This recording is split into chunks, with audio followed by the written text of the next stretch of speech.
Falta 276 quilômetros. Não falta tanto assim não. É menos do que Juiz de Fora no trevo da 101. Aqui, senhor.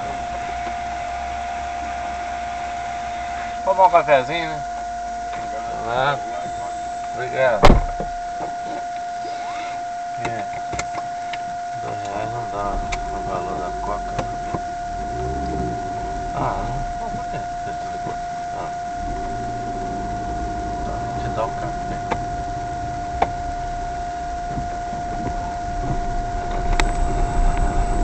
Se deixasse por sua conta, nós íamos voltar pra botar aqui nosso punch. Deixa eu abrir aqui um pouquinho só pra me ventilar.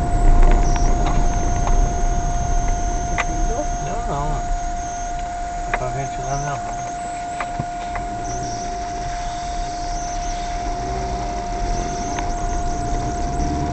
Tinha minha alça ali, tá nojento.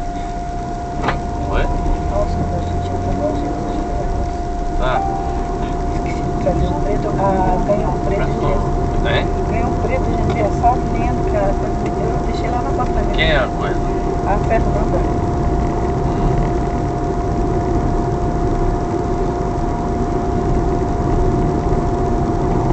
Tá ali de bom, né?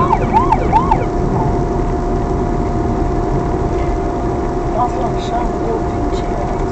Não sei como dólar.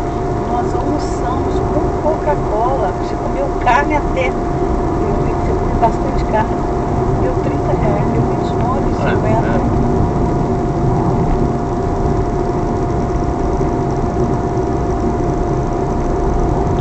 A diferença de preço na estrada, né?